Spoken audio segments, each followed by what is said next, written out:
ਇਹ ਫੈਸਲੇ ਨੇ ਤਕਦੀਰਾਂ ਦੇ, ਨਾ ਰਾਂਝਿਆਂ ਦੇ ਨਾ ਹੀਰਾਂ ਦੇ, ਲੇਖਾਂ 'ਚ ਜੁਦਾਈਆਂ ਲਿਖੀਆਂ ਸੀ, ਦਿਲ ਟੁੱਟਣੇ ਸੀ ਦਿਲਗੀਰਾਂ ਦੇ। ਇਹ ਫੈਸਲੇ ਨੇ ਤਕਦੀਰਾਂ ਦੇ, ਨਾ ਰਾਂਝਿਆਂ ਦੇ ਨਾ ਹੀਰਾਂ ਦੇ। ਜੇ ਮੈਂ ਤੇਰੇ ਨਾਲ ਹੋਵਾਂ ਤੇ ਮੈਂ ਲੱਖ ਦੀ ਸਜਨ, ਜੇ ਮੈਂ ਤੇਰੇ ਨਾਲ। ਸਤਿ ਸ਼੍ਰੀ ਅਕਾਲ, ਨਮਸਤੇ, ਅਸਲਾਮ ਵਾਲੇਕੁਮ। ਮੈਂ ਤੁਹਾਡੀ ਹੋਸਟ ਅਲੀਨਾ ਤੇ ਤੁਸੀਂ ਵੇਖ ਰਹੇ ਹੋ ਇੰਡੋਜ਼ ਟੀਵੀ ਆਸਟ੍ਰੇਲੀਆ। ਪ੍ਰੋਗਰਾਮ ਲਹਿੰਦੇ ਪੰਜਾਬ ਦੇ ਰੰਗ ਵਿੱਚ ਜੀ ਆਇਆਂ ਨੂੰ। ਸਾਡੇ ਅੱਜ ਦੇ ਮਹਿਮਾਨ ਬੜੇ ਵਧੀਆ ਮਹਿਮਾਨ, ਪੰਜਾਬੀ ਦੇ ਇੱਕ ਨਾਮਵਰ ਸਿੰਗਰ ਅਬਦੁੱਲਾ ਸ਼ਾਹਿਦ ਸਾਡੇ ਨਾਲ ਮੌਜੂਦ ਨੇ, ਜਿਨ੍ਹਾਂ ਨੇ ਨੈਸ਼ਨਲ ਤੇ ਇੰਟਰਨੈਸ਼ਨਲ ਲੈਵਲ ਤੇ ਆਪਣੀ ਗਾਇਕੀ ਦੇ ਨਾਲ ਨਾਮ ਕਮਾਇਆ। ਨਾਮ ਕਮਾਉਣ ਦੇ ਨਾਲ ਉਹਨਾਂ ਨੇ ਆਪਣੇ ਮੁਲਕ ਦਾ ਨਾਮ ਰੋਸ਼ਨ ਕੀਤਾ ਹੈ। ਆਓ ਉਹਨਾਂ ਕੋਲ ਪੁੱਛਦੇ ਹਾਂ ਉਹਨਾਂ ਦੀ ਗਾਇਕੀ ਦੇ ਬਾਰੇ 'ਚ ਤੇ ਉਹਨਾਂ ਨਾਲ ਗੱਲ ਕਰਦੇ ਹਾਂ ਉਹਨਾਂ ਦੀ ਸਟਰਗਲ ਦੇ ਬਾਰੇ 'ਚ। अस्सलाम वालेकुम। वालेकुम अस्सलाम। अब्दुल्ला कैसे हैं आप? ठीक ठाक, तुसी सुनाओ? अल्लाह दा शुक्र, मैं तो वधिया, तुसी सुनाओ? शुक्र अलहमदुलिल्लाह। अब्दुल्ला, सब तो पहले तो मैं ताको पुछना चाहूँगी कि तुहानू किद्दां एहसास होया कि तुहानू गायकी नू सिंगिंग एज अ प्रोफैशन लैके चलना चाहिए, या यह एक ऐसा फील्ड आ या एक ऐसी चीज़ आ जिन्हों तुसी अचीव करना चाहते हो? बिल्कुल, मैं स्कूल लैवल तो ही गायकी शुरू कर दी सी। मतलब कि ਤੁਸੀਂ ਕਹਿ ਲਓ ਕਿ ਸਕੂਲ 'ਚ ਇੱਕ ਨਾਤ ਪੜ੍ਹਨੀ ਤੇ ਫਿਰ ਜਦੋਂ ਤੁਹਾਨੂੰ ਵਾਹਵਾਈ ਹੋਈ ਤੇ ਤੁਹਾਨੂੰ ਲੱਗਾ ਕਿ ਤੁਹਾਨੂੰ ਅੱਗੇ ਜਾਣਾ ਚਾਹੀਦਾ ਇਹਦੇ ਵਿੱਚ। ਫਿਰ ਘਰ ਵੀ ਮੈਂ ਅਕਸਰ ਗੁੰਗੁਣਾਉਂਦਾ ਰਹਿੰਦਾ ਸੀ ਤੇ ਮੇਰੇ ਘਰ ਤੋਂ ਕੋਈ ਵੀ ਨਹੀਂ ਗਾਣ ਵਾਲਾ ਸੀ ਤੇ ਉਹ ਸਗੋਂ ਵੇਖਦੇ ਸੀ ਕਿ ਯਾਰ ਇਹ ਕੀ ਬੱਚਾ ਕਰਨ ਡਿਆ ਕਰ ਰਿਹਾ। ਤੇ ਫਿਰ ਮੈਨੂੰ ਅਹਿਸਾਸ ਹੋਇਆ, ਆਪਣਾ ਪਤਾ ਚੱਲਿਆ ਕਿ ਨਹੀਂ ਮੈਨੂੰ ਗਾਣਾ ਚਾਹੀਦਾ। ਅੱਛਾ। ਤੇ ਫਿਰ ਮੈਂ ਪ੍ਰੋਪਰਲੀ ਗਾਇਕੀ 'ਚ ਆ ਗਿਆ। ਸਹੀ। ਸੰਨ 2014 'ਚ ਮੈਂ ਆਪਣਾ ਪ੍ਰੋਪਰ ਸਟਰਗਲ ਸ਼ੁਰੂ ਕਰ ਦਿੱਤੀ ਸੀ। ਸਹੀ। ਜਿੱਦਾਂ ਅਬਦੁੱਲਾ ਤੁਸੀਂ ਹੁਣੇ ਕਿਹਾ ਕਿ ਤੁਹਾਡੀ ਫੈਮਿਲੀ 'ਚ ਹੋਰ ਕੋਈ ਨਹੀਂ ਸਿੰਗਿੰਗ ਕਰ ਰਿਹਾ ਸੀ, ਮੈਂ ਫਰਸਟ ਸੀ ਜਿਹਨੇ ਸਿੰਗਿੰਗ ਨੂੰ ਅਡੋਪਟ ਕਰਨਾ ਚਾਹਿਆ ਜਾਂ ਸੋਚਿਆ, ਤੇ ਤੁਹਾਡੀ ਫੈਮਿਲੀ ਦਾ ਫਸਟ ਰਿਐਕਸ਼ਨ ਕੀ ਸੀਗਾ ਕਿ ਠੀਕ ਆ ਬੱਚੇ ਨੇ ਚੂਜ਼ ਕੀਤਾ, ਬੱਚੇ ਨੂੰ ਸਪੋਰਟ ਕਰੀਏ, ਜਾਂ ਕੋਈ ਹੜਲ ਸੀਗੀ ਕਿ ਨਹੀਂ ਜੀ ਨਹੀਂ ਕਰਨਾ ਬੇਟਾ ਤੂੰ ਪੜ੍ਹ ਲੈ ਜਾਂ ਕੁਝ ਹੋਰ ਬਣ ਜਾ, ਇਦਾਂ ਦੀਆਂ ਕੋਈ ਗੱਲਾਂ? ਜਾਂ ਬਿਲਕੁਲ ਇੰਝ ਹੀ ਹੋਇਆ। ਮੇਰੇ ਅੱਬਾ ਜੀ ਮਾਸਟਰ ਨੇ ਕਾਲਜ ਦੇ ਵਿੱਚ। ਠੀਕ। ਤੇ ਉਹਨਾਂ ਨੂੰ ਬਿਲਕੁਲ ਗਾਣਾ ਨਹੀਂ ਪਸੰਦ। ਅੱਛਾ। ਫਿਰ ਤੇ ਸਭ ਤੋਂ ਪਹਿਲੇ ਤਾਂ ਅੱਬਾ ਜੀ ਕਹਿੰਦੇ ਕਿ ਪੁੱਤਰ ਤੂੰ ਗਾਣਾ ਨਹੀਂ ਹੈ, ਗਾਣਾ ਛੱਡ ਦੇ ਬਸ, ਹੁਣੀ ਕੋਈ ਹੋਰ ਕੰਮ ਕਰ ਆਪਣਾ। ਮਤਲਬ ਕਿ ਇਹ ਗਾਇਕੀ ਤੇਰੇ ਵਾਸਤੇ ਦਾ ਰੋਗ ਨਹੀਂ ਹੈ, ਕਿਉਂਕਿ ਸਾਡੇ 'ਚ ਕੋਈ ਗਾਇਕ ਹੈ ਹੀ ਨਹੀਂ ਨਾ ਫੈਮਿਲੀ 'ਚ। ਤੂੰ ਜੋ ਅਸੀਂ ਕਰ ਰਹੇ ਹਾਂ, ਮਤਲਬ ਮੈਂ ਮਾਸਟਰ ਹਾਂ ਤੇ ਤੂੰ ਵੀ ਕੋਈ ਇੰਝ ਦਾ ਹੀ ਕੰਮ ਕਰ ਆਪਣਾ ਜਿਹੜਾ ਸੋਸ਼ਲੀ ਜ਼ਿਆਦਾ ਅਸੈਪਟਡ ਹੋਵੇ। ਹਾਂਜੀ ਬਿਲਕੁਲ ਸਹੀ। ਪਰ ਹਾਲ ਮੈਨੂੰ ਪਤਾ ਚੱਲ ਗਿਆ ਸੀ ਕਿ ਮੈਂ ਗਾਣਾ ਹੀ ਹੈ। ਠੀਕ ਆ। ਤੇ ਫਿਰ ਮਤਲਬ ਤੁਸੀਂ ਆਪਣੀ ਨਹੀਂ ਸੁਣੀ ਮੈਂ ਉਹਨਾਂ ਦੀ। ਠੀਕ ਆ। ਤੇ ਤੁਸੀਂ ਆਪਣਾ ਮਤਲਬ 2014 ਤੋਂ ਆਪਣੀ ਸਟਰਗਲ ਸਟਾਰਟ ਕਰਤੀ? ਬਿਲਕੁਲ। ਠੀਕ ਹੈ। ਤੇ ਤੁਸੀਂ ਆਪਣੀ ਸਟਰਗਲ ਲਾਈਫ ਨੂੰ ਕਿੱਦਾਂ ਡਿਫਾਈਨ ਕਰੋਗੇ ਕਿ ਸਟਾਰਟਿੰਗ ਤੇ ਤੁਹਾਨੂੰ ਕੋਈ ਬੂਸਟ ਮਿਲੇ, ਸਪੋਰਟ ਕਰਨ ਵਾਲਾ ਕੋਈ ਇੱਕ ਬੰਦਾ ਜਿਹਨੇ ਤੁਹਾਨੂੰ ਸਿਖਾਇਆ ਹੋਵੇ ਜਾਂ ਜਿਹਨੂੰ ਤੁਸੀਂ ਆਪਣਾ ਮੈਂਟੋਰ ਸਮਝਦੇ ਹੋਵੋ? ਮੇਰੀ ਲਾਈਫ 'ਚ ਬੜੇ ਲੋਕ ਆਏ ਨੇ, ਉਹਨਾਂ 'ਚੋਂ ਕੁਝ ਲੋਕ ਮੇਰੀ ਲਾਈਫ ਦੇ ਬਹੁਤ ਜ਼ਿਆਦਾ ਕਰੀਬ ਰਹੇ ਨੇ। ਅੱਛਾ। ਮੇਰੇ ਬੜੇ ਜ਼ਿਆਦਾ ਅੱਜ ਵੀ ਬੜੇ ਜ਼ਿਆਦਾ ਕਰੀਬ ਨੇ। ਉਹਨਾਂ 'ਚੋਂ ਮੇਰੇ ਟੀਚਰ ਨੇ ਸ਼ਬਨਮ ਮਜੀਦ। ਅੱਛਾ। ਜਿਨ੍ਹਾਂ ਦਾ ਗਾਣਾ ਦਿਲ ਚੀਜ਼ ਹੈ ਕਿਆ ਜਾਣਾ ਇਹ ਜਾਨ ਵੀ ਤੁਮਹਾਰੀ ਹੈ। ਠੀਕ। ਸਭ ਤੋਂ ਪਹਿਲਾਂ ਮੈਂ ਉਹਨਾਂ ਦੇ ਕੋਲੇ ਗਿਆ ਤੇ ਉਹਨਾਂ ਦੀ ਮਿਹਰਬਾਨੀ, ਉਹਨਾਂ ਨੇ ਮੈਨੂੰ ਮੇਰਾ ਇੰਟਰਵਿਊ ਲਿਆ। ਅੱਛਾ।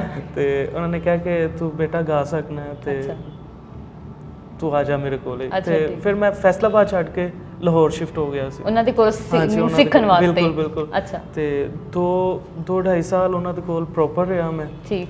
ਤੇ ਉਹਨਾਂ ਨੇ ਬੜਾ ਪਿਆਰ ਕੀਤਾ, ਬੜਾ ਕੁਝ ਸਿੱਖਿਆ ਮੈਂ ਉਹਨਾਂ ਕੋਲੋਂ। ਅੱਛਾ। ਫਿਰ ਮੈਂ ਦੁਬਾਰਾ ਫਿਰ ਵਾਪਸ ਆ ਗਿਆ ਆਪਣੇ ਫੈਸਲਾਬਾਦ। ਅੱਛਾ। ਤੇ ਵੈਸੇ ਤਾਂ ਬੇਸਿਕਲੀ ਹੁਣ ਹੈ ਤੇ ਲਾਹੌਰ ਹੀ ਆ ਤੇ ਤੁਹਾਡਾ ਸਾਰਾ ਕੰਮ। ਹਾਂਜੀ, ਸਾਰਾ ਕੰਮ ਰਿਕਾਰਡਿੰਗ ਵਗੈਰਾ। ਸਹੀ। ਬਹਰਹਾਲ ਫਿਰ ਮੈਂ ਵਾਪਸ ਘਰ ਚਲਾ ਗਿਆ ਸੀ ਫੈਸਲਾਬਾਦ। ਅੱਛਾ। ਤੇ ਵੈਸੇ ਕੋਈ ਖਾਸ ਵਜ੍ਹਾ ਇੰਨਾ ਫੈਸਲਾਬਾਦ ਵਾਪਸ ਆਉਣ ਦੀ? ਆ ਉੱਥੇ ਮੇਰੀ ਗੈਦਰਿੰਗ ਹੋਰ ਹੋ ਗਈ ਸੀ। ਮੈਂ ਮਤਲਬ ਪ੍ਰੋਫੈਸ਼ਨਲੀ ਗਾਣ ਲੱਗ ਪਿਆ ਸੀ। ਅੱਛਾ। ਤੇ ਅਲੀ ਸ਼ੇਰ ਭਾਈ ਫਰੋਮ ਸਾਰੇਗਾਮਾਪਾ, ਹਾਂਜੀ, ਮਾਸ਼ਾਅੱਲਾ ਬੜਾ ਅੱਛਾ ਗਾਉਂਦੇ ਨੇ ਤੇ ਮੇਰੀ ਲਾਈਫ 'ਚ ਉਹਨਾਂ ਦਾ ਬੜਾ ਵੱਡਾ ਕਿਰਦਾਰ ਹੈ। ਮੇਰੇ ਉਹਨਾਂ ਕੋਲੋਂ ਵੀ ਬੜਾ ਕੁਝ ਸਿੱਖਿਆ ਮੈਂ। ਸਹੀ। ਤੇ ਬਸ ਫਿਰ ਉਹਨਾਂ ਦੇ ਨਾਲ ਇੱਕ ਬੰਦੇ ਨੂੰ ਨਾਲ ਮਿਲ ਜਾਂਦੀ ਨਾ, ਜਦੋਂ ਕੰਪਨੀ ਮਿਲ ਜਾਂਦੀ ਫਿਰ ਬੰਦਾ ਟਾਈਮ ਦਾ ਪਤਾ ਨਹੀਂ ਲੱਗਦਾ ਕਿ ਕਿਵੇਂ ਲੰਘ ਜਾਂਦਾ। ਹੋਇਆ ਉਹਨਾਂ ਦੇ ਨਾਲ ਤੇ ਫਿਰ ਸ਼ੋਜ਼ ਵਗੈਰਾ ਇਹ ਉਹ ਪੂਰੇ ਪਾਕਿਸਤਾਨ 'ਚ ਕਰਨ ਲੱਗ ਪਏ ਤੇ ਬਸ ਫਿਰ ਉਹਨਾਂ ਦੇ ਨਾਲ ਮਤਲਬ ਕਿ ਉਹਨਾਂ ਦੇ ਸਾਥ ਦੀ ਵਜ੍ਹਾ ਤੋਂ ਤੁਹਾਡਾ ਫੈਸਲਾਬਾਦ 'ਚ ਨਾ ਪੈਰ ਟਿਕ ਗਿਆ। ਬਿਲਕੁਲ ਤੇ ਉਹਨਾਂ ਨੇ ਮੈਨੂੰ ਕਾਫੀ ਕੁਝ ਦੱਸਿਆ, ਉਹਨਾਂ ਕੋਲੋਂ ਸਿੱਖਿਆ। ਫਿਰ ਮੈਂ ਪ੍ਰੋਫੈਸ਼ਨਲੀ ਆਪਣਾ ਸ਼ੁਰੂ ਕਰ ਦਿੱਤਾ ਬੈਂਡ ਤੇ ਅੱਲਾਹ ਪਾਕ ਨੇ ਫਿਰ ਮੈਨੂੰ ਬਹੁਤ ਜ਼ਿਆਦਾ ਇੱਜ਼ਤ ਦਿੱਤੀ। ਜਿਵੇਂ ਕਿ ਤੁਸੀਂ ਸਭ ਲੋਕ ਮੇਰੇ ਗਾਣੇ ਸੁਣਨੇ ਹੋ ਜੀ ਬਿਲਕੁਲ ਤੇ ਲਾਈਕ ਕਰਨੇ ਹੋ ਤੇ ਮੈਨੂੰ ਬੂਸਟ ਮਿਲਦਾ ਹੈ। ਹਾਂਜੀ, ਜ਼ਾਹਿਰ ਜੀ ਗੱਲ ਆ, ਜਦੋਂ ਬੰਦੇ ਨੂੰ ਦਾਦ ਰਿਸੀਵ ਹੁੰਦੀ ਹੈ ਫਿਰ ਹੀ ਉਹਨੂੰ ਜਦੋਂ ਫੀਡਬੈਕ ਮਿਲਦਾ ਫਿਰ ਹੀ ਉਹ ਉਸ ਚੀਜ਼ ਨੂੰ ਕੰਟੀਨਿਊ ਕਰਦਾ ਨਾ। ਹਾਂਜੀ, ਤੇ ਅਬਦੁੱਲਾ ਮੈਂ ਤੁਹਾਨੂੰ ਪੁੱਛਣਾ ਚਾਹੂੰਗੀ ਤੁਹਾਡੇ ਕੋਲੋਂ ਕਿ ਤੁਹਾਡੇ ਜਿਹੜੇ ਸੌਂਗਸ ਨੇ ਨਾ ਉਹ ਕਾਫੀ ਮਤਲਬ ਇੱਕ ਡਿਫਰੈਂਟ ਆ ਨਾਲ ਦੇ ਲੋਕਾਂ ਦੀ ਆਪਣੀ ਵੀਡੀਓਜ਼ ਦੀ ਵਜ੍ਹਾ ਤੋਂ ਉਹ ਉਹਨਾਂ ਦੀ ਇੱਕ ਅਲੱਗ ਪਹਿਚਾਣ ਆ। ਤੁਹਾਡੇ ਵਿਊ ਮਤਲਬ ਲੋਕੇਸ਼ਨ ਉਹ ਤੋਂ ਬਾਅਦ ਡਾਇਰੈਕਸ਼ਨ ਵਗੈਰਾ ਬਹੁਤ ਡਿਫਰੈਂਟ। ਤੇ ਇਹ ਤੁਹਾਡਾ ਆਪਣਾ ਆਈਡੀਆ ਜਾਂ ਤੁਹਾਡੀ ਬੈਂਡ ਦੇ ਵਿੱਚੋਂ ਕੋਈ ਬੰਦਾ ਹੈ ਜਾਂ ਤੁਹਾਨੂੰ ਕਹਿੰਦਾ ਹੈ ਕਿ ਤੁਸੀਂ ਇਦਾਂ ਕਰ ਲਓ, ਪ੍ਰੋਡਕਸ਼ਨ ਨੂੰ ਇਦਾਂ ਲੈ ਕੇ ਚਲੋ? ਸਭ ਤੋਂ ਪਹਿਲੇ ਤਾਂ ਅਲੀਨਾ ਮੈਂ ਤੁਹਾਨੂੰ ਇੱਕ ਗੱਲ ਦੱਸਾਂਗਾ ਕਿ ਇਕੱਲਾ ਬੰਦਾ ਕੁਛ ਨਹੀਂ, ਹਾਂ ਮੇਰੀ ਪੂਰੀ ਟੀਮ ਹੈ ਤੇ ਮੈਂ ਆਪਣੇ ਕੰਮ ਨੂੰ ਲੈ ਕੇ ਨਾ ਬੜਾ ਕੌਨਸ਼ੀਅਸ ਹਾਂ। ਸਹੀ, ਮਤਲਬ ਚਾਹੇ ਪਰਫੈਕਸ਼ਨਿਸਟ ਜਾਂ ਕੌਨਸ਼ੀਅਸ? ਪ੍ਰੋਫੈਸ਼ਨਲਸ। ਚਲੋ ਠੀਕ ਹੈ, ਮਤਲਬ ਤੁਸੀਂ ਜੋ ਵੀ ਕਹਿ ਸਕਦੇ ਹੋ ਕਿ ਬਹਰਹਾਲ ਮੈਂ ਨਾ ਮਤਲਬ ਕਰਨਾ ਕਿ ਮੈਂ ਆਪਣੇ ਕੰਮ 'ਚ ਨਾ ਕੰਮ ਨੂੰ ਆਖਰੀ ਸਮਝ ਕੇ ਕਰਾਂ। ਸਹੀ, ਸਾਰੀ ਆਪਣੀ ਜਾਨ ਇਸ ਕੰਮ 'ਚ ਲਾ ਦੇ, ਜਿਹੜਾ ਪ੍ਰੋਜੈਕਟ ਹੈ ਹਾਂਜੀ ਸ਼ੁਰੂ ਕਰਾਂ। ਤੇ ਇਸ ਕਰਕੇ ਬਸ ਅੱਜ ਤੁਹਾਡੇ 'ਚ ਨਾਮ ਹੈ, ਤੁਸੀਂ ਲੋਕ ਪਿਆਰ ਕਰਨੇ ਹੋ, ਥੈਂਕ ਯੂ ਸੋ ਮਚ। ਤੇ ਤੁਹਾਡਾ ਇੱਕ ਨਵਾਂ ਗੀਤ ਆ ਰਿਹਾ ਹੈ, ਪਿਆਰ ਹੋ ਗਿਆ ਜੀ, ਤੇ ਤੁਸੀਂ ਉਹਦੇ ਬਾਰੇ ਥੋੜੇ ਜਿਹਾ ਸਾਨੂੰ ਗੀਤ ਦੇ ਬੋਲ ਸੁਣਾਓ ਜ਼ਰਾ ਤਾਂ ਕਿ ਆਡੀਅנס ਨੂੰ ਵੀ ਪਤਾ ਚੱਲੇ ਕਿ ਆ ਰਿਹਾ। ਮੈਂ ਸੁਣਾਉਣਾ। ਹੌਲੀ ਹੌਲੀ ਮੈਨੂੰ ਤੇਰਾ ਸਰੂਰ ਹੋ ਗਿਆ, ਤੈਨੂੰ ਪਿਆਰ ਕਰਨ ਲਈ ਦਿਲ ਮੇਰਾ ਮਜਬੂਰ ਹੋ ਗਿਆ। ਜਿਸ ਦਿਨ ਦਾ ਤੱਕਿਆ ਤੈਨੂੰ ਮੈਂ ਵਸੋਂ ਬਾਰ ਹੋ ਗਿਆ। ਸੌ ਰੱਬ ਦੀ ਮੈਨੂੰ ਪਤਾ ਨਹੀਂ ਕਦ ਪਿਆਰ ਹੋ ਗਿਆ, ਕਦ ਪਿਆਰ ਹੋ ਗਿਆ, ਤੇਰੇ ਨਾਲ ਹੋ ਗਿਆ। ਬਾਕੀ ਦਾ ਤੁਸੀਂ ਨਹੀਂ ਸਹੀ ਟੀਜ਼ਰ ਲਈ ਤੇ ਇੰਨਾ ਕਾਫੀ ਹੈ। ਬਿਲਕੁਲ ਜੀ ਸਹੀ। ਹੋਰ ਤੁਸੀਂ ਦੱਸੋ ਕਿ ਪੰਜਾਬੀ ਦੇ ਬਾਰੇ ਕਿ ਤੁਹਾਨੂੰ ਮਤਲਬ ਕਿ ਤੁਸੀਂ ਪੰਜਾਬੀ ਸਪੀਕਿੰਗ ਫੈਮਿਲੀ ਤੋਂ, ਫੈਸਲਾਬਾਦ ਤੋਂ, ਤੇ ਇਸੇ ਵਜ੍ਹਾ ਤੋਂ ਕਿ ਤੁਹਾਡੇ ਗੀਤ ਵੀ ਜ਼ਿਆਦਾ ਪੰਜਾਬੀ ਤੋਂ ਆ ਤੇ ਮੇਰੀ ਫੈਮਿਲੀ ਪੰਜਾਬੀ ਹੈ। ਹਾਂਜੀ, ਤੇ ਬੜਾ ਅੱਛਾ ਲੱਗਦਾ ਪੰਜਾਬੀ 'ਚ ਗਾ ਕੇ। ਇਵਨ ਕਿ ਮੈਂ ਤੁਹਾਨੂੰ ਇੱਕ ਵਾਕਿਆ ਦੱਸਣਾ, ਇੰਗਲੈਂਡ ਮੈਂ ਨੋਟਿੰਗਮ, ਅੱਛਾ ਯੂਕੇ ਦਾ ਇੱਕ ਸ਼ਹਿਰ ਹੈ ਨੋਟਿੰਗਮ, ਤੇ ਉੱਥੇ ਮੇਰਾ ਸ਼ੋਅ ਹੋਇਆ ਤੇ ਉੱਥੇ ਹੁਣ ਮੈਂ ਜਾ ਕੇ ਨਾ ਉਰਦੂ ਬੋਲ ਰਿਹਾ। ਅੱਛਾ, ਤੇ ਉਹ ਕਹਿੰਦੇ ਭਾਈ ਜਾਨ, ਉਹਨਾਂ 'ਚੋਂ ਇੱਕ ਬੰਦਾ ਉੱਠ ਕੇ ਬੋਲਿਆ, ਭਾਈ ਜਾਨ ਤੁਸੀਂ ਪੰਜਾਬੀ ਹੋ, ਅਸੀਂ ਤੁਹਾਨੂੰ ਪੰਜਾਬ ਦਾ ਕਰਕੇ ਬੁਲਾਇਆ ਕਿ ਤੁਸੀਂ ਪੰਜਾਬੀ ਗਾਉਂਦੇ ਹੋ ਤੇ ਸਾਨੂੰ ਪੰਜਾਬੀ ਸੁਣਾਓ, ਪੰਜਾਬੀ 'ਚ ਹੀ ਬੋਲੋ। ਸਹੀ, ਨਹੀਂ ਤੁਹਾਨੂੰ ਲੱਗਦਾ ਲਾਈਕ ਆਪਾਂ ਮਤਲਬ ਫੈਸਲਾਬਾਦ ਦੇ ਹੁੰਦੇ ਹੋਏ ਵੀ ਕਾਫੀ ਜ਼ਿਆਦਾ ਲੋਕ ਜਾਂ ਇਸ ਕਲਚਰ 'ਚ ਹੁੰਦੇ ਵੀ ਹੋਏ ਪੰਜਾਬੀ ਨੂੰ ਆਪਣੀ ਉਸ ਤਰ੍ਹਾਂ ਜ਼ੁਬਾਨ ਨਹੀਂ ਬੋਲਦੇ ਹਰ ਜਗ੍ਹਾ, ਲਾਈਕ ਰੈਸਟੋਰੈਂਟ ਤੇ ਜਾਂ ਆਊਟਿੰਗ ਦੇ ਦੌਰਾਨ ਅਸੀਂ ਪੰਜਾਬੀ ਨੂੰ ਘੱਟ ਇਸਤੇਮਾਲ ਕਰ ਦਿੰਦੇ ਹਾਂ, ਉਰਦੂ ਜਾਂ ਹਿੰਦੀ ਨੂੰ ਜ਼ਿਆਦਾ ਅੱਗੇ ਲੈ ਕੇ ਜਾਂਦੇ ਹਾਂ ਤੇ ਆਪਣੀ ਪੰਜਾਬੀ ਦੀ ਜ਼ੁਬਾਨ ਜਿਹੜੀ ਆਪਣਾ ਕਲਚਰ ਉਹਨੂੰ ਅਸੀਂ ਪਿੱਛੇ ਛੱਡਣ ਡਏ ਹਾਂ। ਤੇ ਤੁਸੀਂ ਇਹਦੇ ਬਾਰੇ ਕੀ ਕਹੋਗੇ?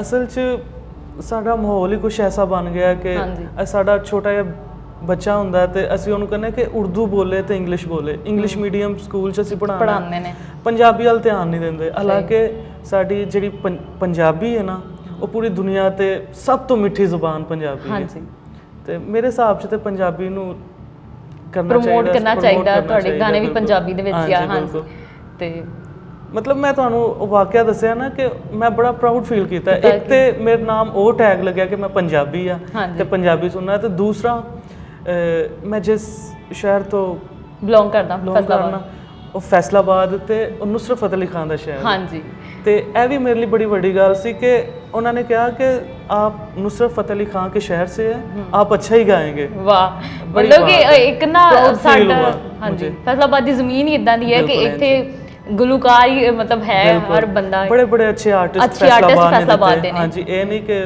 ਮੈਂ ਫੈਸਲਾਬਾਦ ਤੋਂ ਤੇ ਫੈਸਲਾਬਾਦ ਦੀ ਤਾਰੀਫ ਕਰ ਰਿਹਾ। ਫੈਸਲਾਬਾਦ ਨੇ ਬੜੇ ਬੜੇ ਅੱਛੇ ਆਰਟਿਸਟ ਦਿੱਤੇ ਨੇ।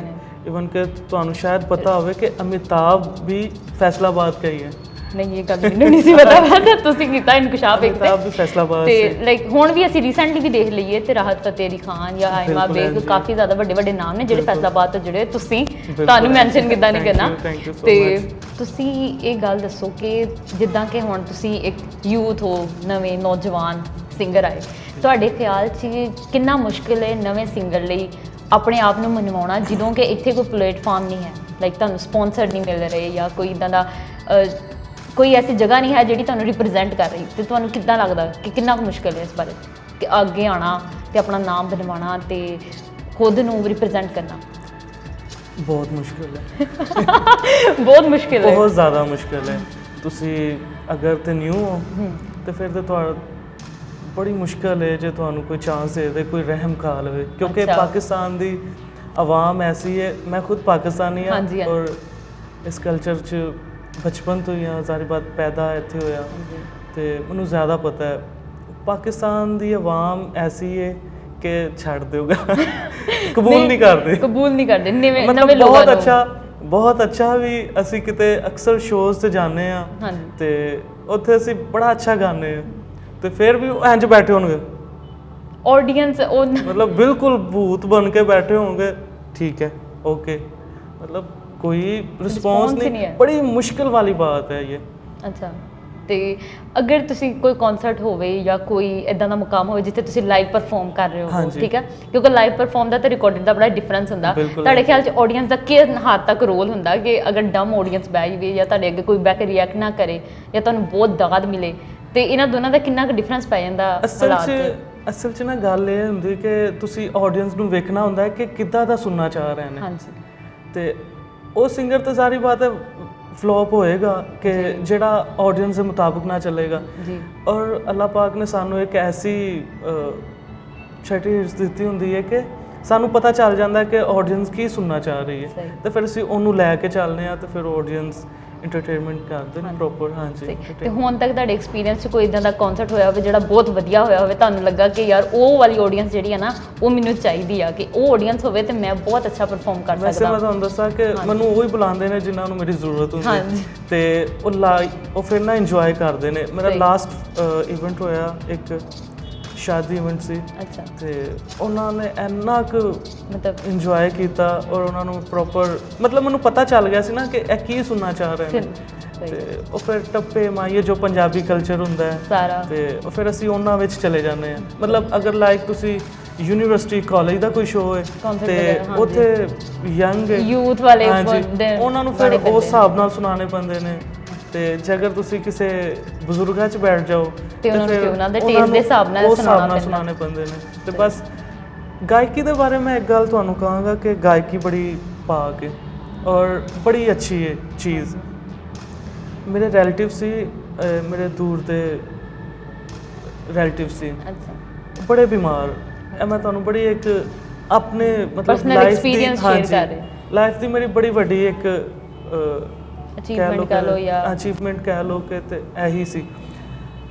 ਮੈਂ ਗਿਆ ਤੇ ਨਾ ਉਹ ਬੜੇ ਬਿਮਾਰ ਬਜ਼ੁਰਗ ਸੀ ਤੇ ਉਹਨਾਂ ਉੱਠ ਨਹੀਂ ਰਹੇ। ਮੈਂ ਜਾ ਕੇ ਬੈਠਾ ਤੇ ਮੈਂ ਉਹਨਾਂ ਕੋਲ ਹਾਲ ਚਾਲ ਪੁੱਛਿਆ, ਆਂਟੀ ਜੀ ਕੀ ਹਾਲ ਹੈ ਤੁਹਾਡਾ, ਠੀਕ ਹੋ? ਤੇ ਹਾਂ, ਬੋਲ ਨਹੀਂ ਰਹੇ।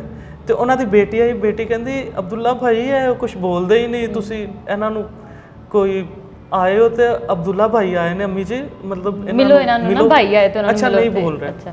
ਤੇ ਮੈਂ ਜਾ ਕੇ ਉਹਨਾਂ ਮੈਂ ਸਮਝ ਗਿਆ ਸੀ ਕਿ ਵਿਚਾਰੇ ਕਾਫੀ ਬਿਮਾਰ ਨੇ ਤੇ ਮੈਂ ਜਾ ਕੇ ਆਸਤਾ ਗੱਲਾਂ ਬਾਤਾਂ ਸ਼ੁਰੂ ਕੀਤੀਆਂ ਉਹਨਾਂ ਨਾਲ। ਤੇ ਮੈਂ ਉਹਨਾਂ ਨੂੰ ਨਾ ਇੱਕ ਗਾਣਾ ਆਪਣਾ ਪੰਜਾਬੀ ਆਪਣੀ ਸੰਗੀ ਚੰਗੇ ਨੇ ਪੁਰਾਣੇ, ਅੱਛਾ ਪੁਰਾਣਾ Song ਜਿਹੜਾ ਸਮਝਣ, ਤੇ ਉਹਨਾਂ ਦੀ ਏਜ ਵੀ ਕਹਿ ਲਓ ਤੁਸੀਂ 60 ਪਲੱਸ ਸੀ, 60 ਪਲੱਸ ਸੀ। ਤੇ ਉਹਨਾਂ ਨੂੰ ਮੈਂ ਜੋ ਸੁਣਾਇਆ ਨਾ, ਯਕੀਨ ਮੰਨੋ ਕਿ ਆਂਟੀ ਜੀ ਬੋਲ ਨਹੀਂ ਸੀ ਸਕਦੇ ਤੇ ਉੱਠ ਕੇ ਬੈਠ ਗਏ। ਮਤਲਬ ਕਿ ਇੰਨਾ ਜ਼ਿਆਦਾ ਅਸਰ ਰੱਖਦੀ ਹੈ ਬਿਲਕੁਲ ਗਾਇਕੀ, ਇੰਨਾ ਜ਼ਿਆਦਾ ਅਸਰ ਰੱਖਦੀ ਇਨਸਾਨ ਦੀ ਲਾਈਫ 'ਚ। ਬਸ ਇਹ ਜ਼ਰੂਰਤ ਹੈ ਕਿ ਬੰਦਾ ਫੀਲ ਕਰੇ, ਅਸੀਂ ਇਹਨੂੰ ਇੰਪੋਰਟੈਂਸ ਦਈਏ ਉੱਦਾਂ ਜਿੱਦਾਂ ਤੁਸੀਂ ਗਾਓ, ਗਾਇਕੀ ਸਮਝ ਕੇ ਗਾਓ, ਮਤਲਬ ਦਿਲੋਂ ਗਾਓ। ਹਾਂ, ਅਜੀਬ ਨਾ ਕੁਝ ਗਾਓ ਕਿ ਤੁਸੀਂ ਲੋਕਾਂ ਦੇ ਦਿਲੋਂ ਉਤਰੋ। ਸਹੀ ਹੋ ਗਿਆ। ਮਤਲਬ ਅੱਜ ਕੱਲ੍ਹ ਦੇ ਕੁਝ ਗਾਣੇ ਜਿਹਦੇ ਵੀ ਆ ਰਹੇ ਨੇ, ਹਾਲਾਂਕਿ ਕਹਿਣਾ ਤਾਂ ਨਹੀਂ ਚਾਹੀਦਾ ਪਰ ਕੁਝ ਐਸੇ ਆ ਰਹੇ ਨੇ ਗਾਣੇ ਕਿ ਯਕੀਨ ਮੰਨੋ ਕਿ ਬੰਦੇ ਨੂੰ ਖੁਦ ਅਜੀਬ ਜਿਹਾ ਫੀਲ ਹੁੰਦਾ ਕਿ ਯਾਰ ਇਹ ਕੀ ਬਕਵਾਸ ਕਰ ਰਹੇ ਨੇ, ਉਹਨੂੰ ਕਹਿਣਾ ਨਹੀਂ ਚਾਹੀਦਾ। ਮਤਲਬ ਮੁਕੱਦਸ ਤੁਸੀਂ ਸਮਝਦੇ ਇਹਨੂੰ ਕਾਫੀ ਜ਼ਿਆਦਾ ਤੇ ਤੁਸੀਂ ਕਹਿੰਦੇ ਕਿ ਉਸ ਹਿਸਾਬ ਨਾਲ ਹੋਣਾ ਚਾਹੀਦਾ। ਹਾਂਜੀ, ਗਾਇਕੀ ਪਾ ਕੇ। ਤੇ ਅਬਦੁੱਲਾ ਤੁਸੀਂ ਦੱਸੋ ਕਿ ਤੁਸੀਂ ਕੀ ਡਿਫਰੈਂਸ ਵੇਖਦੇ ਹੋ ਆਪਣੇ ਚੜ੍ਹਦੇ ਪੰਜਾਬ ਤੇ ਲਹਿੰਦੇ ਪੰਜਾਬ ਦੇ ਵਿੱਚ ਗਾਇਕੀ ਨੂੰ ਲੈ ਕੇ? ਕਿੱਦਾਂ ਲੋਕ ਸਪੋਰਟ ਕਰਦੇ ਨੇ ਤੇ ਕਿਵੇਂ ਲੋਕ ਇੱਕ ਦੂਸਰੇ ਨੂੰ ਸਪੋਰਟ ਕਰਕੇ ਇੱਕ ਬੈਕਬੋਨ ਦੇ ਤੌਰ ਤੇ ਦੋਨੋਂ ਕਲਚਰਾਂ ਨੂੰ ਲੈ ਕੇ ਤੁਰਨ ਰਹੇ ਨੇ, ਜਿਹੜੇ ਪੰਜਾਬੀ ਸਿੰਗਰ ਅੱਜ ਦੇ ਜਾਂ ਜਿਹੜੇ ਲੋਕ ਸਪੋਰਟ ਕਰਨ ਵਾਲੇ ਲੋਕ? ਮੈਂ ਤੁਹਾਨੂੰ ਲਹਿੰਦੇ ਪੰਜਾਬ ਤੇ ਚੜ੍ਹਦੇ ਪੰਜਾਬ ਦੀ ਇੱਕ ਗੱਲ ਦੱਸਣਾ ਕਿ ਕੋਈ ਡਿਫਰੈਂਸ ਨਹੀਂ ਹੈ। ਹਾਂਜੀ, ਪੰਜਾਬ ਦਾ ਕਿਉਂਕਿ ਸਾਡਾ ਬਿਲਕੁਲ ਕੋਈ ਡਿਫਰੈਂਸ ਨਹੀਂ, ਜੋ ਇੱਥੇ ਉਹੀ ਉੱਥੇ। ਉਹ ਕਹਿੰਦੇ ਨਹੀਂ, ਇੱਕ ਇੰਡੀਆ ਦਾ ਗਾਣਾ ਸੀ, ਧਰਤੀ ਸੁਨਹਿਰੀ ਅੰਬਰ ਲੀਲਾ, ਹਾਂਜੀ, ਹਰ ਮੌਸਮ ਰੰਗੀਲਾ, ਐਸਾ ਦੇਸ਼ ਹੈ ਮੇਰਾ। ਮਤਲਬ ਅਸੀਂ ਸਮਝਦੇ ਨਹੀਂ, ਖਾਸ ਤੌਰ ਤੇ ਮੈਂ ਸਮਝਣਾ ਕਿ ਉਹ ਸਾਡੇ ਵਰਗੇ ਲੋਕ ਨੇ, ਅਸੀਂ ਆ ਉੱਧਰ ਵੀ, ਅਸੀਂ ਉੱਧਰ ਆ, ਅਸੀਂ ਇੱਧਰ ਆ। ਮੈਂ ਤੁਹਾਨੂੰ ਇੱਕ ਰੀਸੈਂਟਲੀ ਇੱਕ ਬੜਾ ਅੱਛਾ ਵਾਕਿਆ ਮੇਰੇ ਨਾਲ ਹੋਇਆ। ਇੱਕ ਨੇ ਮਿਕਸ ਮਾਸਟਰਿੰਗ ਮੈਂ ਕਰਵਾਉਣਾ ਸੀ ਇੱਕ ਸਟੂਡੀਓ ਤੋਂ, ਅੱਛਾ, ਮੇਰੇ ਨਵੇਂ ਗਾਣੇ ਦਾ, ਅੱਛਾ, ਤੇ ਮੈਂ ਇੱਕ ਜੋਏ ਅਤੂਲ ਨਾਮ ਹੈ ਉਹਨਾਂ ਦਾ, ਤੇ ਉਹ ਇੰਡੀਆ ਦੇ ਨੇ, ਲੁਧਿਆਣਾ ਦੇ, ਸ਼ਾਇਦ ਲੁਧਿਆਣਾ ਦੇ ਨੇ। ਤੇ ਉਹਨਾਂ ਨੂੰ ਮੈਂ ਕਿਹਾ ਕਿ ਇਹ ਭਾਜੀ ਮੇਰਾ ਗਾਣਾ ਮਿਕਸ ਕਰ ਦਿਓ, ਤੇ ਉਹ ਕਹਿੰਦੇ ਕਰ ਦਿਆਂਗੇ ਜੀ। ਮੈਂ ਕਿਹਾ ਮੈਂ ਪੰਜਾਬ ਤੋਂ ਹਾਂ, ਫੈਸਲਾਬਾਦ ਤੋਂ ਗੱਲ ਕਰ ਰਿਹਾ। ਹਾਲਾਂਕਿ ਜਾਣ ਪਹਿਚਾਣ ਵੀ ਨਹੀਂ ਸੀ, ਕੁਛ ਵੀ ਨਹੀਂ ਸੀ। ਫਸਟ ਟਾਈਮ ਕਾਲ ਹੋਈ? ਹਾਂਜੀ ਬਿਲਕੁਲ ਫਸਟ ਟਾਈਮ ਕਾਲ ਮੈਂ ਕੀਤੀ, ਔਰ ਉਹਨਾਂ ਦੇ ਪੇਜ ਤੋਂ ਨੰਬਰ ਲੈ ਕੇ। ਅੱਛਾ। ਤੇ ਉਹ ਕਹਿੰਦੇ ਯਾਰ ਤੁਸੀਂ ਫੈਸਲਾਬਾਦ ਤੋਂ, ਲੈਲਪੁਰ ਤੋਂ? ਤੇ ਯਕੀਨ ਮੰਨੋ ਕਿ ਉਹ ਕਹਿੰਦੇ ਅਸੀਂ ਨਾ ਤੁਹਾਡੇ ਕੋਲੋਂ, ਤੁਸੀਂ ਕੰਮ ਜਿਹੜਾ ਵੀ ਹੈ ਸਾਨੂੰ ਬੜਾ ਅੱਛਾ ਲੱਗਿਆ ਕਿ ਤੁਸੀਂ ਤੁਹਾਡਾ ਜਿਹੜਾ ਵੀ ਕੰਮ ਹੈ ਨਾ ਅਸੀਂ ਫ੍ਰੀ ਆਫ ਕੋਸਟ ਕਰਾਂਗੇ, ਅਸੀਂ ਤੁਹਾਡੇ ਕੋਲ ਇਸ ਕੰਮ ਦੇ ਪੈਸੇ ਨਹੀਂ ਲੈਣੇ, ਕਿਉਂਕਿ ਤੁਸੀਂ ਸਾਡੇ ਵਾਲ ਸਾਹਿਬ ਦੇ ਸ਼ਹਿਰ ਤੋਂ, ਲੈਲਪੁਰ ਤੋਂ। ਬੜੀ ਗੱਲ ਹੈ। ਤੇ ਮਤਲਬ ਜ਼ਾਹਰੀ ਬਾਤ ਹੈ, ਛੋਟੀਆਂ ਛੋਟੀਆਂ ਚੀਜ਼ਾਂ ਉਧਰੋਂ ਆਉਂਦੀਆਂ ਨੇ, ਇਧਰੋਂ ਜਾਂਦੀਆਂ ਨੇ, ਤੇ ਮੇਰੇ ਹਿਸਾਬ 'ਚ ਕੋਈ ਡਿਫਰੈਂਸ ਨਹੀਂ ਹੈ। ਬਸ ਇਹ ਬਣਾਏ ਹੋਏ ਸਹੀ ਹੈ। ਤੇ ਅਬਦੁੱਲਾ ਤੁਸੀਂ ਦੱਸੋ ਕਿ ਤੁਸੀਂ ਆਪਣੀ ਹੁਣ ਤੱਕ ਦੇ ਕੈਰੀਅਰ ਨੂੰ ਕਿੱਥੇ ਦੇਖਦੇ ਹੋ? ਮਤਲਬ ਕਿ ਤੁਸੀਂ ਆਪਣੇ ਆਪ ਨੂੰ, ਆਪਣੇ ਹਰ ਇਨਸਾਨ ਨੇ ਗੋਲ, ਇੱਕ ਅਚੀਵਮੈਂਟ ਮਤਲਬ ਸਕੇਲ ਬਣਾਇਆ ਹੁੰਦਾ ਕਿ ਮੈਂ ਇੰਨਾ ਅਚੀਵ ਕਰਨਾ ਵਾ, ਜਾਂ ਮੇਰਾ ਆਹ ਲੈਵਲ ਹੈ ਜਿੱਥੇ ਮੈਂ ਚਲ ਗਿਆ ਤੇ ਮੈਨੂੰ ਬਹੁਤ ਪ੍ਰਾਊਡ ਫੀਲ ਹੋਣਾ। ਤੁਹਾਨੂੰ ਲੱਗਦਾ ਕਿ ਤੁਸੀਂ ਆਪਣੀ ਲਾਈਫ 'ਚ ਹੁਣ ਤੱਕ ਕਿੱਥੇ ਤੱਕ ਪਹੁੰਚ ਚੁੱਕੇ ਆ, ਜਾਂ ਤੁਹਾਨੂੰ ਹਜੇ ਕਿੰਨੀ ਮੋਰ ਸਟਰਗਲ ਦੀ ਜ਼ਰੂਰਤ ਆ, ਤੇ ਤੁਸੀਂ ਆਪਣੇ ਆਪ ਨੂੰ ਹੁਣ ਮਤਲਬ ਪ੍ਰਾਊਡ ਫੀਲ ਕਰਨਾ ਕਿ ਜਿੰਨਾ ਤੁਸੀਂ ਕਰ ਚੁੱਕੇ ਹੋ? ਤੇ ਬਿਲਕੁਲ ਪ੍ਰਾਊਡ ਫੀਲ ਕਰਨਾ, ਜਿਵੇਂ ਹੁਣ ਤੁਸੀਂ ਮੈਨੂੰ ਬੁਲਾਇਆ ਹੈ ਤੇ ਇਹ ਮੇਰੇ ਲਈ ਬੜੀ ਵੱਡੀ ਗੱਲ ਹੈ। ਮਿਹਰਬਾਨੀ, ਤੁਸੀਂ ਸਾਨੂੰ ਟਾਈਮ ਦਿੱਤਾ, ਤੁਹਾਡੀ ਮਿਹਰਬਾਨੀ ਕਿ ਤੁਸੀਂ ਮੈਨੂੰ ਬੁਲਾਇਆ ਹੈ, ਤੇ ਇਹ ਮੇਰੇ ਲਈ ਬੜੀ ਵੱਡੀ ਗੱਲ ਹੈ। ਅੱਛਾ, ਜ਼ਾਹਿਰ ਬਾਤ ਹੈ ਮੈਂ ਇੱਕ ਜ਼ੀਰੋ ਤੋਂ ਸ਼ੁਰੂ ਹੋਇਆ ਸੀ, ਹਾਂਜੀ, ਤੇ ਅੱਜ ਸ਼ੁਕਰ ਅਲਹਮਦੁਲਿਲਾ ਅੱਜ ਤੁਹਾਡੇ ਵਰਗੇ ਇਨਸਾਨਾਂ ਦੇ ਨਾਲ, ਅੱਛੇ ਲੋਕਾਂ ਦੇ ਨਾਲ ਬੈਠਾ ਹੋਇਆ। ਇਹ ਮੇਰੇ ਲਈ ਬੜੀ ਵੱਡੀ ਗੱਲ ਹੈ। ਸਾਡੇ ਲਈ ਵੀ ਬੜੀ ਵੱਡੀ ਗੱਲ ਹੈ। ਇਹੀ ਬਹੁਤ ਹੈ ਕਿ ਤੁਸੀਂ ਸਭ ਪਿਆਰ ਮੈਨੂੰ ਕਰਨੇ ਹੋ, ਮੇਰੇ ਗਾਣੇ ਨੂੰ ਸੁਣਨੇ ਹੋ, ਪਿਆਰ ਦੇਣੇ ਹੋ, ਤੇ ਅੱਗੋਂ ਮੈਨੂੰ ਸਗੋਂ ਇਹ ਵੀ ਕਰਨੇ ਹੋ ਕਿ ਇੱਦਾਂ ਦਾ ਹੀ ਗਾਣਾ ਇੱਕ ਅੱਗੇ ਹੋਰ ਆ ਜਾਵੇ। ਮੇਰੇ ਲਈ ਇਹ ਸਭ ਤੋਂ ਵੱਡੀ ਗੱਲ ਹੈ। ਹਾਂਜੀ, ਤੇ ਫਿਊਚਰ 'ਚ ਤੁਸੀਂ ਆਪਣੇ ਆਪ ਨੂੰ ਕਿੱਥੇ ਦੇਖਦੇ ਹੋ, ਜਾਂ ਤੁਸੀਂ ਫਿਊਚਰ ਲਈ ਕੀ ਸਟਰਗਲ ਕਰਨਾ ਚਾਹ ਰਹੇ ਹੋ? ਫਿਊਚਰ ਮੇਰੇ ਖਿਆਲ ਸੇ ਫਿਊਚਰ ਤੇ ਬਸ ਅਨਪ੍ਰੈਡਿਕਟੇਬਲ, ਲਾਈਕ ਹਾਂ, ਕੁਝ ਕਹਿ ਨਹੀਂ ਸਕਦੇ।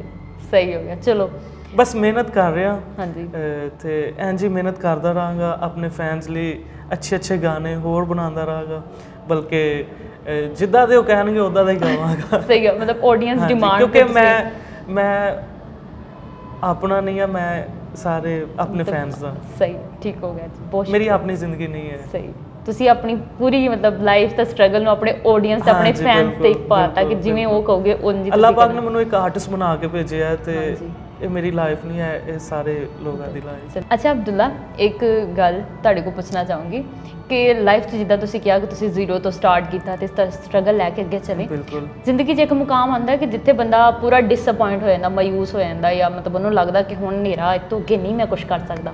ਤੇ ਇੱਦਾਂ ਦੇ ਮੌਕੇ 'ਤੇ ਕਿਹੜੀ ਚੀਜ਼ ਹੈ ਜਾਂ ਕਿਹੜੀ ਗੱਲ ਹੈ ਜਿਹੜੀ ਤੁਹਾਨੂੰ ਮੋਟੀਵੇਟ ਕਰਦੀ ਰਹੀ ਕਿ ਤੁਹਾਨੂੰ ਕਰਨਾ ਚਾਹੀਦਾ ਜਾਂ ਤੁਹਾਡਾ ਕੰਮ ਪੇ ਆਫ ਕਰੂਗਾ? ਇੱਥੇ ਇੱਕ ਮੈਂ ਇੱਕੋ ਹੀ ਗੱਲ ਕਹਾਂਗਾ ਕਿ ਰਾਹਤ ਫਤਿਹ ਅਲੀ ਖਾਨ ਸਾਡੇ ਮੁਲਕ ਦਾ ਬੜਾ ਵੱਡਾ ਨਾਮ ਹੈ, ਤੇ ਉਹਨਾਂ ਦਾ ਇੱਕ ਗਾਣਾ ਹੈ,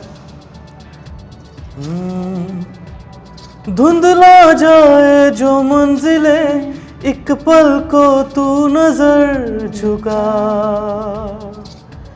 झुक जाए सर जहां वही मिलता है रब का रास्ता, तेरी किस्मत तू बदल दे, रख हिम्मत बस चल दे, तेरे साथी तेरे कदमों के है निशान, तू न जाने आस पास है खुदा, तू न जाने आस पास है खुदा। ਵਾਹ ਵਾਹ ਵਾਹ, ਬੜੇ ਅੱਛੇ ਅਲਫਾਜ਼ ਤੁਸੀਂ ਬਿਆਨ ਕੀਤਾ। ਮੈਂ ਤੁਹਾਨੂੰ ਗਾ ਕੇ ਦੱਸ ਦਿੱਤਾ ਕਿ ਮੈਂ ਉਹਨਾਂ ਦਾ ਗਾਣਾ ਸੁਣਨਾ, ਤੇ ਇਹ ਗਾਣਾ ਹੀ ਤੁਹਾਡੀ ਮੋਟੀਵੇਸ਼ਨ ਰਿਹਾ ਥਰੂ ਆਊਟ ਤੁਹਾਡੀ ਜਰਨੀ ਜੋ ਵੀ ਤੁਸੀਂ ਗੁਜ਼ਰ ਚੁੱਕੇ ਹੋ। ਮਤਲਬ ਹੈ ਸ਼ਾਇਰੀ, ਮਗਰ ਇਹਨੂੰ ਸਮਝੋ ਤੇ ਬੜੇ ਵੱਡੇ ਲਫ਼ਜ਼ ਨੇ, ਸ਼ਾਇਰ ਨੇ ਬੜੇ ਵੱਡੇ ਲਫ਼ਜ਼ ਲਿਖੇ ਨੇ। ਇਹ ਆਰਟਿਸਟ ਦਾ ਆਪਣਾ ਨਜ਼ਰੀਆ ਹੁੰਦਾ ਕਿ ਉਹ ਚੀਜ਼ਾਂ ਨੂੰ ਕਿੱਦਾਂ ਦੇਖਦਾ, ਕਿਉਂਕਿ ਹਰ ਇਨਸਾਨ ਦੀ ਉਹ ਵਿਜ਼ਨ ਨਹੀਂ ਹੁੰਦੀ ਕਿ ਉਹ ਲਫ਼ਜ਼ਾਂ ਨੂੰ ਇੰਨੇ ਅੱਛੇ ਤਰੀਕੇ ਨਾਲ ਸਮਝ ਸਕੇ। ਬਿਲਕੁਲ ਐਂ ਜੀ। ਤੇ ਅਬਦੁੱਲਾ, ਤੁਸੀਂ ਯੂਥ ਦੇ ਹੁਣ ਦੇ ਸਟਰਗਲ ਕਰਨ ਵਾਲੇ ਸਿੰਗਰਸ ਨੂੰ ਕੀ ਪੈਗਾਮ ਦਿਓਗੇ ਜਾਂ ਕੀ ਉਹਨਾਂ ਨੂੰ ਮੈਸੇਜ ਦਿਓਗੇ ਕਿ ਉਹ ਕਰਨ ਕੰਮ ਤੇ ਅੱਗੇ ਆਉਣ, ਤੇ ਕਿੰਨੀ ਇੰਡਸਟਰੀ ਨੂੰ ਜ਼ਰੂਰਤ ਹੈ ਨਵੇਂ ਟੈਲੈਂਟ ਦੀ? ਇੰਡਸਟਰੀ ਨੂੰ ਵਾਕਈ ਜ਼ਰੂਰਤ ਹੈ ਨਵੇਂ ਟੈਲੈਂਟ ਦੀ। ਮਤਲਬ ਕਿ ਤੁਸੀਂ ਕਹਿ ਲਓ ਕਿ ਜੋ ਅੱਜ ਕੱਲ੍ਹ ਚੱਲ ਰਿਹਾ ਨਾ, ਹਾਂਜੀ, ਮੇਰੇ ਹਿਸਾਬ 'ਚ ਗਾਇਕੀ ਹੋਣੀ ਚਾਹੀਦੀ ਜ਼ਿਆਦਾ, ਹਾਂਜੀ। ਕਿਉਂਕਿ ਇੱਥੇ ਮਾਹੌਲ ਐਸਾ ਬਣਿਆ ਹੋਇਆ ਹੈ ਪਾਕਿਸਤਾਨ 'ਚ ਖਾਸ ਤੌਰ ਤੇ, ਫੜ ਲਓ ਪਈ ਹੋਈ ਹੈ, ਸਟ੍ਰੈਸ ਬਹੁਤ ਜ਼ਿਆਦਾ, ਸਟ੍ਰੈਸ ਬਹੁਤ ਹੈ। ਤੇ ਅਸੀਂ ਕੁਛ ਐਸੇ ਆਰਟਿਸਟ ਹਾਂ ਕਿ ਗਾਇਕੀ ਦੇ ਸਹਾਰੇ ਅਸੀਂ ਲੋਕਾਂ ਨੂੰ ਇੰਟਰਟੇਨ ਕਰੀਦਾ ਹੈ। ਤੇ ਮੇਰੇ ਹਿਸਾਬ 'ਚ ਜੋ ਨया ਟੈਲੈਂਟ ਹੈ ਨਾ, ਉਹਨਾਂ ਨੂੰ ਅੱਛਾ ਕੰਮ ਕਰਨਾ ਚਾਹੀਦਾ ਹੈ, ਬਸ ਇੱਕ ਪੋਜ਼ਿਟਿਵ ਵੇ ਤੇ ਚੱਲਣਾ ਚਾਹੀਦਾ ਵੇ ਤੇ ਨਾਲ, ਮਤਲਬ ਇਦਾਂ ਦੇ ਮੈਸੇਜ ਦੇਣੇ ਚਾਹੀਦੇ ਕਿ ਲੋਕ ਉਸ ਬੁਰਾ ਕੰਮ ਨਾ ਕਰਨ ਬਸ। ਮਤਲਬ ਕਿ ਕਹਿ ਲਓ ਕਿ ਐਵੇਂ ਹੀ ਬਹਿੰਗਮ ਹੀ ਸ਼ੁਰੂ ਹੋ ਗਿਆ, ਮਤਲਬ ਗਾਇਕੀ ਪ੍ਰੋਪਰ ਸਿੱਖਣ ਪਹਿਲੇ, ਫਿਰ ਉਹਨੂੰ ਗਾਣ, ਫੇਰ ਫੀਲਡ ਦੇ ਵਿੱਚ ਆਣ, ਫਿਰ ਫੀਲਡ ਦੇ ਵਿੱਚ ਆਣ। ਇਹ ਨਹੀਂ ਕਿ ਤੁਹਾਡੇ ਕੋਲੇ ਪੈਸੇ ਨੇ ਤੇ ਤੁਸੀਂ ਐਵੇਂ ਮੂੰਹ ਚੁੱਕ ਕੇ ਕੋਈ ਵੀ ਵੀਡੀਓ ਕਰ ਦਿੱਤੇ, ਇੰਝ ਨਹੀਂ ਕਰਨਾ ਚਾਹੀਦਾ। ਬਸ ਸਿੱਖ ਕੇ ਆਉਣਾ ਚਾਹੀਦਾ ਹੈ। ਮੇਰੇ ਹਿਸਾਬ 'ਚ ਤੁਸੀਂ ਅੱਛਾ ਕੰਮ ਕਰੋ ਤੇ ਲੋਕ ਲਾਈਕ ਕਰਦੇ ਨੇ। ਬਿਲਕੁਲ ਕਰਦੇ ਨੇ, ਬਿਲਕੁਲ ਸਹੀ। ਤੇ ਮਤਲਬ ਤੁਸੀਂ ਕਹਿਣਾ ਚਾਹੁੰਦੇ ਕਿ ਐਵੇਂ ਹਰ ਬੰਦਾ ਨਹੀਂ ਸਿੰਗਰ ਬਣਦਾ, ਮਿਹਨਤ ਇੱਕ ਤਪੱਸਿਆ ਚਾਹੀਦੀ ਆ ਇੱਕ ਸਿੰਗਰ ਬਣਨ ਦੀ। ਗਾਇਕੀ ਬਹੁਤ ਵੱਡਾ ਹੈ ਕੰਮ ਹੈ, ਗਾਇਕੀ ਨੂੰ ਤੁਸੀਂ ਆਮ ਮਤ ਸਮਝੋ। ਸਹੀ। ਮਤਲਬ ਹੁਣ ਮੈਨੂੰ 10 ਤੋਂ 15 ਸਾਲ ਹੋ ਗਏ ਨੇ ਇਸ ਗਾਇਕੀ 'ਚ, ਤੇ ਇਸ ਗਾਇਕੀ ਨੇ ਮੈਨੂੰ ਬੜਾ ਕੁਛ ਦਿੱਤਾ ਹੈ, ਮੈਨੂੰ ਬੜਾ ਨਾਮ ਦਿੱਤਾ ਹੈ, ਸ਼ੁਕਰ ਅਲਹਮਦੁਲਿਲਾ। ਮਤਲਬ ਅਗਰ ਅੱਜ ਮੈਂ ਇਨਸਾਨ ਹਾਂ ਨਾ, ਆਪਣੀ ਗੱਲ ਮੈਂ ਕਰਾਂਗਾ, ਹਾਂਜੀ, ਮੈਂ ਗਾਇਕੀ ਨੂੰ ਇਸ ਤਰ੍ਹਾਂ ਲੈ ਕੇ ਚੱਲਿਆ ਕਿ ਅੱਜ ਮੈਂ ਆਪਣੇ ਆਪ ਨੂੰ ਨਾ ਇਨਸਾਨ ਸਮਝਣਾ। ਸਹੀ। ਤੇ ਇਨਸਾਨੀਅਤ ਮੈਨੂੰ ਨਾ ਗਾਇਕੀ ਤੋਂ ਹੀ ਮਿਲੀ ਹੈ, ਇਸ ਤੋਂ ਅੱਗੇ ਮੈਂ ਕੁਛ ਨਹੀਂ ਕਹਿ ਸਕਦਾ। ਗਾਇਕੀ ਐਡਾ ਇੱਕ ਪਾਕ ਕੰਮ ਹੈ। ਸਹੀ। ਤੁਹਾਡੇ ਬਹੁਤ ਅੱਛੇ ਅਲਫਾਜ਼ ਨੇ ਜਿਨ੍ਹਾਂ ਨੂੰ ਤੁਸੀਂ ਕਿਹਾ ਕਿ ਗਾਇਕੀ ਨੇ ਤੁਹਾਨੂੰ ਇਨਸਾਨ ਬਣਾਇਆ, ਕਿ ਇਹ ਇੱਕ ਇੰਨੀ ਪਾਕ ਸ਼ੈ ਹੈ। ਮੇਰੇ ਮਾਂ-ਬਾਪ ਦੀ ਪਹਿਚਾਨ, ਮੇਰੇ ਰਿਲੇਟਿਵਸ ਦੀ ਪਹਿਚਾਨ, ਮੈਨੂੰ ਇਨਸਾਨੀਅਤ ਦੀ ਪਹਿਚਾਨ ਇਹ ਗਾਇਕੀ ਨੇ ਦਿੱਤੀ, ਔਰ ਇਹ ਗੱਲ ਬਿਲਕੁਲ ਹਕੀਕਤ ਹੈ। ਚਲੋ ਠੀਕ ਹੈ, ਬਹੁਤ ਸ਼ੁਕਰੀਆ ਸਾਡੇ ਸ਼ੋਅ 'ਤੇ ਆਉਣ ਲਈ। ਤੇ ਅਸੀਂ ਸ਼ੋਅ ਦਾ ਐਂਡ ਕਰਾਂਗੇ ਤੁਹਾਡੇ ਇੱਕ ਪਿਆਰੇ ਜਿਹੇ ਗੀਤ ਦੇ ਨਾਲ। ਤੇ ਹੁਣ ਸੁਣਦੇ ਹਾਂ ਅਬਦੁੱਲਾ ਦੀ ਆਵਾਜ਼ 'ਚ ਉਹਨਾਂ ਦਾ ਇੱਕ ਆਪਣਾ ਗੀਤ। ਤੇ ਅਬਦੁੱਲਾ ਸੁਣਾਓ ਸਾਨੂੰ। ਇਹ ਗੀਤ ਮੇਰਾ ਬੜਾ ਫੇਮਸ ਰਿਹਾ ਹੈ, ਔਰ ਇਹ ਗੀਤ ਮੇਰੇ ਲਈ ਬੜਾ ਲੱਕੀ ਵੀ ਰਿਹਾ ਹੈ। ਅੱਛਾ। ਮਤਲਬ ਇਹ ਗੀਤ ਇੱਕ ਇੰਝ ਰਿਹਾ ਕਿ 12 ਅਗਸਤ ਨੂੰ ਰਿਲੀਜ਼ ਹੋਇਆ ਹੈ। ਹਾਂਜੀ। ਤੇ ਤੁਸੀਂ ਯਕੀਨ ਮੰਨੋਗੇ 13 ਅਕਤੂਬਰ ਨੂੰ ਮੈਂ ਇੰਗਲੈਂਡ ਬੈਠਾ ਹੋਇਆ ਸੀ ਇਸੇ ਗੀਤ ਦੀ ਵਜ੍ਹਾ ਤੋਂ। ਇੰਨਾ ਇਹ ਤੁਹਾਡਾ ਮਤਲਬ ਲੱਕੀ ਚਾਮ। ਬਿਲਕੁਲ। ਚਲੋ ਸਹੀ। ਇਹ ਫੈਸਲੇ ਨੇ ਤਕਦੀਰਾਂ ਦੇ, ਨਾ ਰਾਂਝਿਆਂ ਦੇ ਨਾ ਹੀਰਾਂ ਦੇ, ਲੇਖਾਂ 'ਚ ਜੁਦਾਈਆਂ ਲਿਖੀਆਂ ਸੀ, ਦਿਲ ਟੁੱਟਣੇ ਸੀ ਦਿਲਗੀਰਾਂ ਦੇ, ਲੇਖਾਂ ਵਿੱਚ ਲਿਖਿਆ ਮਿਲਦਾ ਏ, ਕਿਸਮਤ ਤੇ ਜ਼ੋਰ ਨਹੀਂ ਚੱਲਦੇ, ਜਿਹੜੇ ਲੋਕ ਜ਼ਿੰਦਗੀ ਬਣ ਜਾਂਦੇ, ਉਹ ਜ਼ਿੰਦਗੀ ਵਿੱਚ ਕਿਉਂ ਨਹੀਂ ਮਿਲਦੇ। MS ਸਾਬਰ ਸਾਹਿਬ ਨੇ ਲਿਖਿਆ ਤੇ ਉਹਨਾਂ ਨੇ ਜਾਨ ਪਾ ਦਿੱਤੀ, ਤੇ ਬਾਕੀ ਮੈਂ ਤੇ ਜਿਸ ਤਰ੍ਹਾਂ ਦਾ ਵੀ ਗਾਇਆ, ਪਰ ਉਹਨਾਂ ਦੀ ਸ਼ਾਇਰੀ 'ਚ ਜਾਨ। ਬਹੁਤ ਵਧੀਆ ਗਾਇਆ ਤੁਸੀਂ, ਤੇ ਬਹੁਤ ਸ਼ੁਕਰੀਆ ਸਾਡੇ ਸ਼ੋਅ 'ਤੇ ਆਉਣ ਲਈ, ਤੇ ਬਹੁਤ ਬਹੁਤ